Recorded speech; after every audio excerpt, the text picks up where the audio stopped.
which direction do you feel like we want to set? Because we have the gamut here.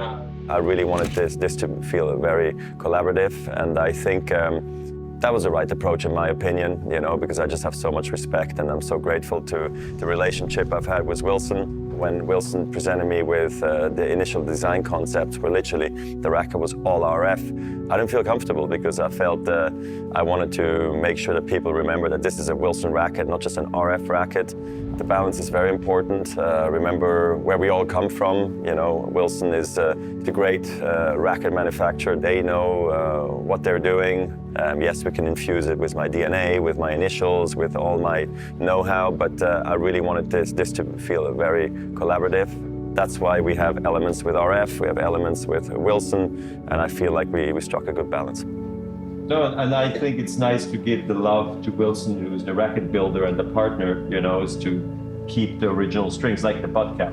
It's beautiful. Yeah. Choice. I also feel so. If you have the stencil, you have the Wilson. I mean, obviously, you could argue that RF could be on the butt cap. I think the design is very sleek, very elegant.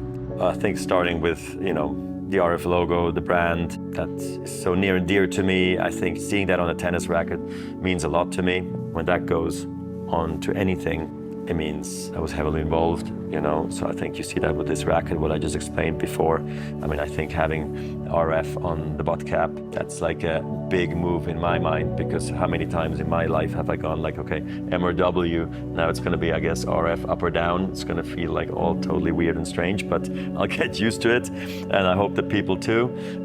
But I really wanted to keep the Wilson logo on the strings. And then I thought, you know, having sort of engraved RF on the grip was going to be a nice touch, which is something I've always played with my whole life under, you know, the over grip. And then we have the pinstripes, which, you know, maybe a little bit of a story back to my black RF 97, the elastic paint we had, all really rich and nice and beautiful, tuxedo-like looking, you know. And here we had the idea to do, you know, a double stripe. It's like a gentle reminder too that I have twin girls, twin boys.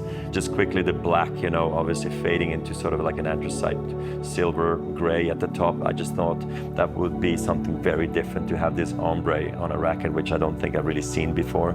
And I wanted to keep it black because of the RF 97 being so iconic, the all black racket, you know, just stripping it from all colors. I just thought that would be a really good look. Then the power pads is nostalgia completely. This is like what we used to use. It's just a reminder that I guess I'm a 90s guy.